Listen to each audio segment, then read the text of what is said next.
Ini dia pesepak bola wanita Indonesia pertama yang dikontrak klub Eropa. Wow. Sadika Aurelia mencuri perhatian usai dikontrak klub Serie B Italia, Roma Calcio Femminile pada Januari 2022. Sekaligus menjadikannya pesepak bola wanita Indonesia pertama yang dikontrak klub Eropa. Maybe winning the AFF Asia Cup and then join the World Cup maybe one day. Perjuangan Salika menembus klub Eropa sangatlah sulit. Bahkan, ia sampai harus mengirim CV dan video ia bermain sepak bola ke klub-klub top Eropa dengan harapan bisa dilirik dan mendapat kesempatan bermain di Eropa. Seperti yang Salika ceritakan di podcast obrolan Vigo berikut ini. Kemauan sendiri aku benar-benar gak ada tim sama sekali. I literally email tim satu-satu. Semua yang di London aku email, kirimin CV aku, semua video-video aku main. And aku dijawab sama Brighton, Arsenal, sama Chelsea, sama West Ham. So harapannya untuk sepak bola wanita Indonesia itu untuk bisa pertama di sini kita nemuin sponsor yang mau membantu kita biar kita bisa menjalankan liga yang terstruktur untuk anak-anak juga di sini.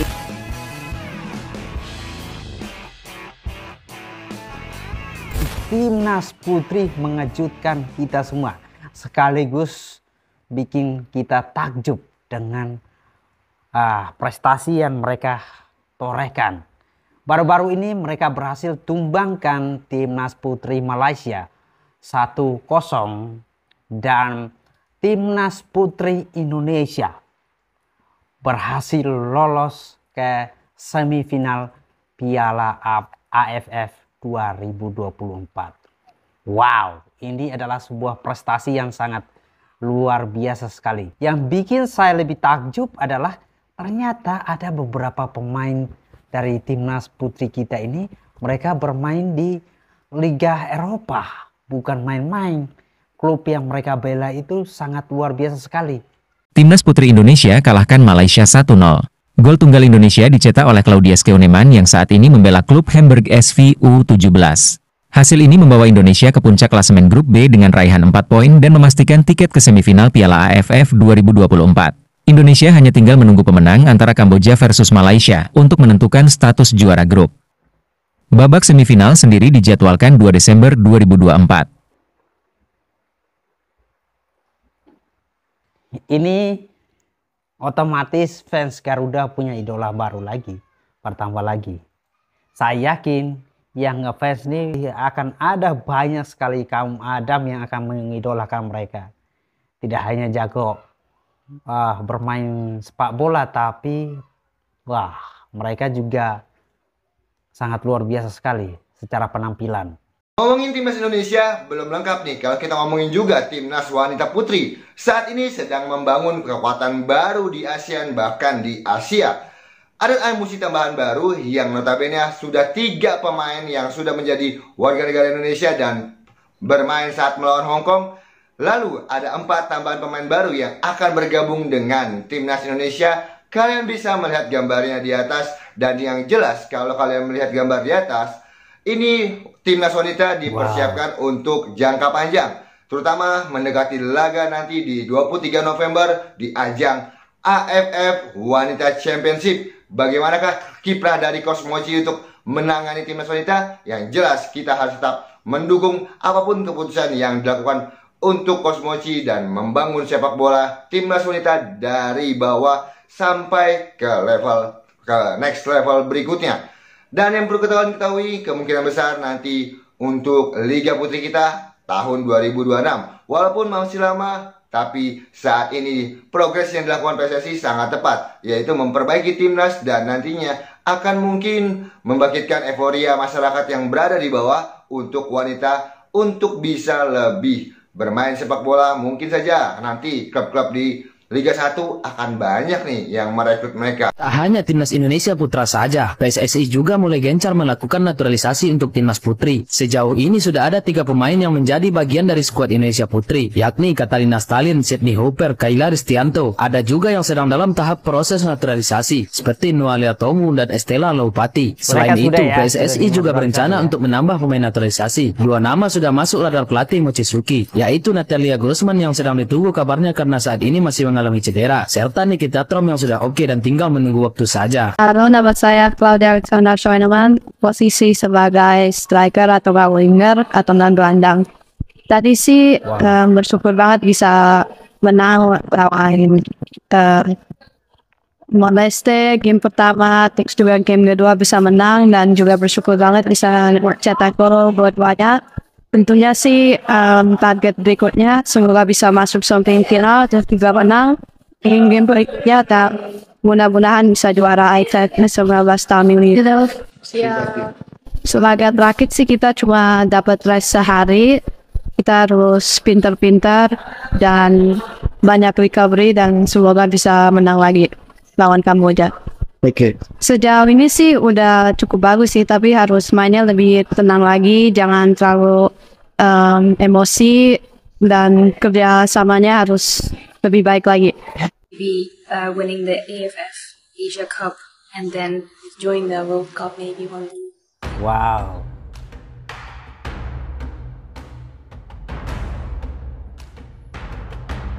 I think we have a young team. It's very young. It's like under 17 and under 20. Which is good.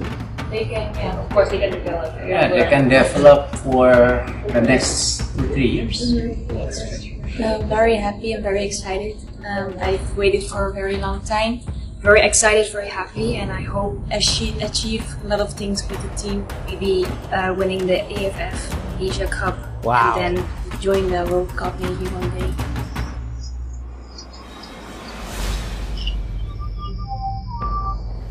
Jadi teman-teman, emansipasi wanita itu sangat-sangat jelas sekali terjadi di sepak bola. Ternyata anak-anak putri Indonesia itu juga mereka pengen mengekspresikan mimpi mereka di dunia sepak bola. Dan itu sah-sah saja.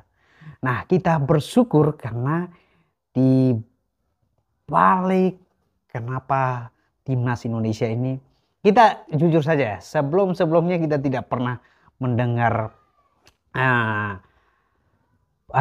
kiprah timnas putri Indonesia. Tapi di bawah kepemimpinan Pak Erick Thohir ini, kita mulai melihat bahwa ada harapan, ada gairah baru buat para pemain timnas putri kita untuk mereka mau mengharumkan nama bangsa Indonesia. Mereka tidak mau kalah. Mereka berkomitmen bahwa setelah ini mereka akan memenangkan piala AFF. Kemudian target mereka mungkin akan masuk ikut piala dunia putri. Itu sangat-sangat luar biasa sekali teman-teman. Kita dukung terus langkah mereka di sepak bola. Apapun yang terjadi, mereka sudah menjadi bagian dari fans Garuda. Nah, teman-teman semua berikan dukungan kalian untuk mereka supaya mereka juga lebih bersemangat. Saya membayangkan saja nih, kalau timnas putri dan timnas putra kita ini mereka benar-benar bersaing di kancah internasional. Kebayang nggak sih? Itu akan sangat luar biasa. Masih ingin memperkuat tim nasional? Oh, mau. Jadi target kita apa? 2031? Piala Dunia. Ya.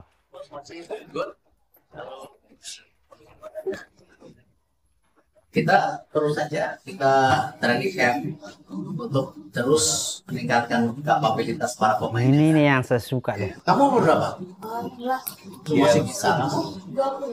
Masih bisa. Sama Jordan umur 20 masih bisa. Kalau masih sanggup, boleh umurnya boleh. Umurnya masih. Saya juga kalau sanggup. Apa yang mesti dipersiapkan kalau ke Jepang? Mental, bisa komunikasi sama orang tuanya, fisik. Jadi dari sekarang 3 bulan ke depan harus tambah lagi. Ya. Wow. Apa persaingan di sana enggak? Udah. Kalau dia kemana? Jalan-jalan atau main bola? Main bola sama sekolah. Di mana rencana? Di Hamburg. Oh, Hamburg. Kotanya bagus tuh. Jadwalnya udah sesuai. Udah. Jam berapa latihannya biasanya? Biasanya habis sekolah langsung latihan. Sore Iya. biasanya. Wow. Masih ingin memperkuat tim nasional? Mau banget. Oh, mau. Jadi target kita apa? 2031? Piala Dunia. Benar. Insya Allah. Oh, alhamdulillah. Insya Allah 2031. Saya suka nih. Mental dari seorang pemimpin itu turun ke pemainnya. Ini sangat luar biasa sekali. Ketika pemimpin yang tepat, para pemainnya juga ikut bersemangat, terbakar. Nah, ini vibe-nya sangat luar biasa ya teman-teman semua.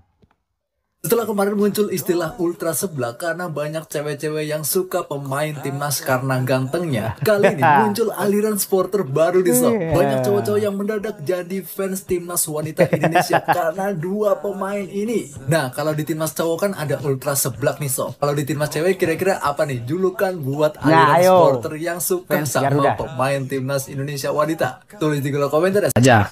Oh, sang pelatih. Satoru Mochizuki. Passing. Reva. 10番の、香港戦では10番の背の低い子ですね。ドリブリング。クラウディ。ヘディング。ヘディング。ヘディング。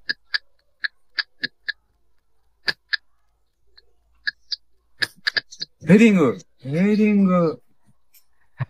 シャリカ。シャリカ。シャリカ。あ、ね、シャリカ。シューティング。シューティング。いつも遠くから狙ってるホッパー。スピード。スピード。ノア。ストレング。ゲア。インテリジェンス。エルシア。エルシア。 Winger seksi keturunan Belanda Maluku Argentina bikin menyala sepak bola putri Indonesia. Siapakah Estela Lupati? Perlu diketahui, Estela Lupati adalah pemain sepak bola wanita yang memiliki keturunan Belanda, Indonesia, dan Argentina. Maka tidak heran, keterampilannya mengolesi kulit bundar di atas rata-rata.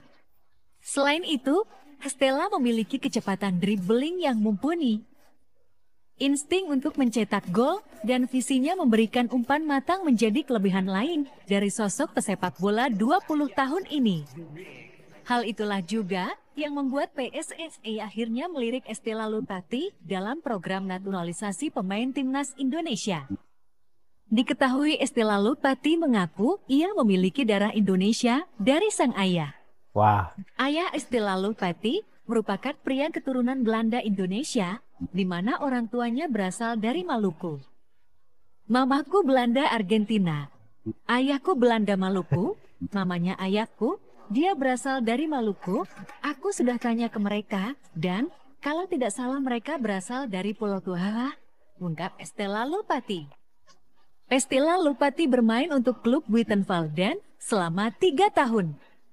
Setelah itu Estela pindah ke klub AFC Amsterdam Football Club. Sekarang, ia bermain untuk klub lokal Belanda lainnya, Telstar Fluwen. Aku bermain di winger kanan dan kiri. Posisi pertamaku adalah gelandang, tapi pernah bermain hampir di semua posisi. Back juga pernah, ujar wanita yang tahun ini akan berusia 21 tahun. Wow. Namun Estela sekarang merasa nyaman bermain di posisi winger. Menurutnya itu adalah posisi terbaik untuk dirinya saat ini. Ayo fans Garuda, pasti kalian sudah punya idola baru kan? Wow, saya pribadi sangat bahagia sekali melihat perkembangan sepak bola Indonesia Putri. Kita berharap liganya juga ada ya teman-teman di Indonesia ya, supaya makin kocar lagi. So, harapannya untuk sepak bola wanita Indonesia itu untuk bisa pertama di sini kita nemuin sponsor yang mau membantu kita biar kita bisa menjalankan liga yang terstruktur untuk anak-anak juga di sini. Harapan saya itu seperti Shalika sudah bilang, cari sponsor buat ada yang support kita buat bikin program yang konsisten dan bisa jalanin liga buat kita. Dan semoga dari situ kita bakal ada wadah untuk pemain-pemain yang bisa lebih bagus lagi dan kedepannya juga bisa berkutip lebih di pertandingan di Asia maupun di dunia. Ayo Pak Erick Thohir. Semoga Pak Erick Thohir mendengarkan keluh kesah para pemain putri Indonesia ya. Saya dengar-dengar sih katanya targetnya tahun 2026. Liga 1 untuk putri Indonesia akan diselenggarakan. Kita dukung langkah ini. Ini dia pesepak bola wanita Indonesia pertama yang dikontrak klub Eropa. Wow. Salika Aurelia mencuri perhatian usai dikontrak klub Serie B Italia, Roma Calcio Femminile pada Januari 2022. Sekaligus menjadikannya pesepak bola wanita Indonesia pertama yang dikontrak klub Eropa. Sulitnya merintis karir di Indonesia karena tidak adanya kompetisi dan perhatian dari PSSI membuatnya bertekad untuk bermain di luar negeri. Namun, perjuangan Salika menembus klub Eropa sangatlah sulit. Bahkan, ia sampai harus mengirim CV dan video ia bermain sepak bola ke klub-klub top Eropa dengan harapan bisa dilirik dan mendapat kesempatan bermain di Eropa. Seperti yang Salika ceritakan di podcast Obrolan Vigo berikut ini. Kemauan sendiri aku benar-benar gak ada tim sama sekali. I literally email tim satu-satu. Semua yang di London aku email, kirimin CV aku, semua video-video aku main. And aku dijawab sama Brighton, Arsenal, sama Chelsea, sama West Ham. Secara tidak langsung, perjuangan Salika juga membuka gerbang pemain Indonesia lain untuk berkarir di luar negeri. Seperti Hesha Maisharo yang bermain di klub Jepang, FC Ryukyu Ladies, Zahra Musdalifah yang bermain di Cerezo Osaka, dan Fanny Suprianto yang bermain di klub Arab Saudi Al-Hama. Kira-kira siapa lagi yang mengikuti jejak Salika bermain di luar negeri FIFA Mania? Luar biasa sekali. Ada pemain putri Indonesia yang bermain di Liga 2 Eropa dan di negara lain itu dahsyat, man. Dahsyat. Pengalaman aku di Belanda, di Inggris, di Itali. Untuk cewek aja tuh Liga U7 tahun udah ada. Liga U19, U20 tuh udah ada beberapa level. Liga senior yang cewek itu bisa udah sampai kasta kelima. Sedangkan kita Liga 1 aja belum ada. Dan aslinya kalau misalnya ngebahas peminat dan pemain ada banyak. Tapi banyak dari mereka saat mencapai umur berapa, maybe 25, mereka pilih untuk berhenti dan mencari karir lain karena nggak ada prospeknya. Jadi harapan saya sih kalau udah ada liga, mungkin cewek-cewek ini yang berpindah ke profesi lain bisa tetap di bola dulu. Betul juga sih. Kenapa kalian gak kayak Salika ngambil endorse? Man, aku hidup masih bisa dihidupin sama orang tua aku. Itu satu. Aku nggak ada tanggung jawab A, B, C, dan D. Betul. Iya. Anak-anak ini hidup dengan uang mereka sendiri. Jangankan dengan uang mereka sendiri, mereka kadang ada beberapa yang hidupin orang tua mereka. Mereka mau gimana kalau misalnya nggak ada liga? Penghasilan dari mana? Timnas cuma ada kita kumpulin TC, tiba-tiba tanding udah, dan kita nggak tahu bakal gimana lagi ke depannya. Dan kalian bilang jadi atlet profesional mahal. Fisioterapi mahal, sport massage mahal, makanan sehat mahal, it's not cheap dan gak gampang. Jadi kalian yang ngata-ngatain anak-anak itu mereka gak ada penghasilan income stabil. Bener. Ngerti gak sih? Benar. Ini ya, kalian kalau lagi dapet sensi nggak lagi main? Biasa aja, aku nggak ada efeknya, cuma jadi lapar aja jadi makan. Oh, lapar aja. Selain itu nggak ada sih. Di lapangan bisa lapar tuh, anjir lapar lagi. Bisa sih, bisa. Gitu kan? Bisa kemarin pas yang di Bahrain itu, pas lagi tengah-tengah main aku mikir, lapar dikit. Jadi pas lagi halftime aku makan protein bar. Oh, cuma jadi itu lapar. Gara-gara dapat. Iya. Kalau gue, kalau dia, lu Sabrina? Nggak pernah sakit perut soalnya. Sensi gak? Kalau aku ya lebih sensitif. Nah, tapi itu kan beda sama tapi cowok. not usually. Aku biasanya kalau main bola ya itu professional main bola. Cuman sometimes yang hal yang nggak bisa dikontrol itu lebih ke cramps. Iya tuh sakit perutnya ya. Iya, itu dia maksud gua. Tapi kalau sensi dan lain-lain itu kan emotion. Aku bisa control because ya professional. At the end of the day aku harus professional dan main bola. So emang bisa I can control it. Tapi kalau cramps itu sakit banget. Dan juga sampai ke back. Ke belakang. Iya, sampai ke belakang. Istri gue Pinggang. gitu kalau sakit tuh sampai ke pinggang gitu. Soalnya si temen gue kan pelatih futsal wanita. Dia tuh sampai punya jadwal-jadwalnya loh. Misalnya pemain ini tanggal 15 dapat menstruasinya. Tapi it's not always kan menstrual cycle kadang-kadang telat, kadang-kadang cepat. Apalagi kalau kita lagi banyak banget latihan fisik tuh dan capek banget, kadang bisa telatnya bisa lama. telat banget. Oh, nggak teratur tuh. Bisa nggak teratur. Kayak badan kita udah terlalu capek buat keluarin. Iya, jadi nggak mens bisa lumayan lama, bisa telatnya lama. Jadi nggak bisa ditebak. Maksudnya jadi kepikiran gak sih kalau begitu-gitu tuh? Gak juga sih, kayak udah kebiasa. Punya istri ya, sudah punya anak. Dia tuh kalau telat, ini dia tahu kalau ini bukan hamil gitu. Tapi kalau dia telat, dia sensi langsung. Kok nggak keluar-keluar nih? Ya mungkin karena hormon kita lagi naik banget kan. Terus kayak harusnya kita mens tapi enggak. So mungkin karena itu kita jadi lebih sensitif dan lebih overthinking. Aku sih lebih jadi lapar. makan banyak banget. Karena gue di mobil tadi kepikiran itu, ini sepak bola cewek yang bakal Ada siklus kayak gitu. ada siklusnya kan mereka. Kalau kita kan nggak ada ya. Maksudnya main-main aja, paling kaki doang yang sakit. Tapi ngefek banget sih, kayak kalau perut sakit. Tapi nggak semua cewek ada. Tapi kalau ada cramps itu bisa parah banget. Harus painkillersnya banyak. Oh, painkiller. Iya. Dan orang tuh nggak percaya bahwa itu bisa sakit. So mereka kayak apaan sih, alasan aja. Padahal sakit kayak banget kan. Sakit banget. Gue paham kok, gue paham kok. Berapa kali? Iya, gue sering juga ditonjok. Saya ini, yang pertama saya mengucapkan selamat buat Timnas Putri Indonesia. Timnas Putri kita yang berhasil mengalahkan Malaysia dan lolos ke semifinal ya. Itu prestasi yang sangat luar biasa sekali. Yang kedua yang kita tangkap dari apa yang disampaikan oleh para pemain kita ini, mereka pengen ada liga untuk putri. Karena ini sangat baik sekali. Kita berharap melalui kepemimpinan Pak Erick Thohir bisa menjawab keinginan mereka, kerinduan mereka, keresahan mereka. Supaya mereka juga bisa berkontribusi lebih.